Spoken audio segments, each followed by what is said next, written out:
பாருங்க.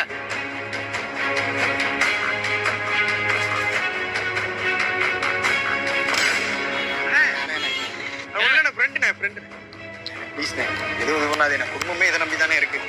நாங்கள் காசு வேணா வச்சுக்கோங்க. குடும்பமே திட்டு போய் கொடுக்குமா? என்னண்ணே வேணும்? ஃப்ரெண்டுண்ணே. என்ன வேணும்? ஃப்ரெண்டு சும்மா காசு கொடுக்க வேண்டியிருக்கு. கொடுத்து போமா.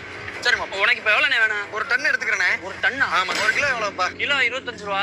நீங்க ஒரு டன்னா எடுக்கிறீல்ல, 2 ரூபா குறைச்சு 23 ரூபான்னு எடுத்துக்கிறீங்க. Right, okay. அப்போ ஒன்றும் பிரச்சனை இல்லை. நமக்கு அந்த லைனை ஃபுல்லாக ஒதுக்கி விட்டுருங்க. எடுத்து போடுங்க. அப்படி இந்த இருக்கு பாரு, இது ஃபுல்லாக உனக்கு தான். எடுத்துட்டு போ.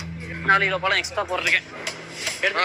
ஒரு டன் இருக்கு. இப்போ எவ்வளோ ஆச்சு? 25,000 ரூபா வரும். ஒரு டன் வெளியே கொடுத்தா உனக்கா ஒரு 2,000 ரூபா குறைச்ச. 22,500 குறைச்சுக்க. 22,500 போட்டு விட்டா. அண்ணா அண்ணா அண்ணா, அதுல போடாத. ஐயா, அது பிளாக் ஆயிருச்சு. பிளாக் ஆயிடுச்சு. எடுக்காதுண்ணே, இது வேஸ்ட். வேற நம்பர்ல போட்டு விடு. 99 47 25 போட்டு விட்டேன்.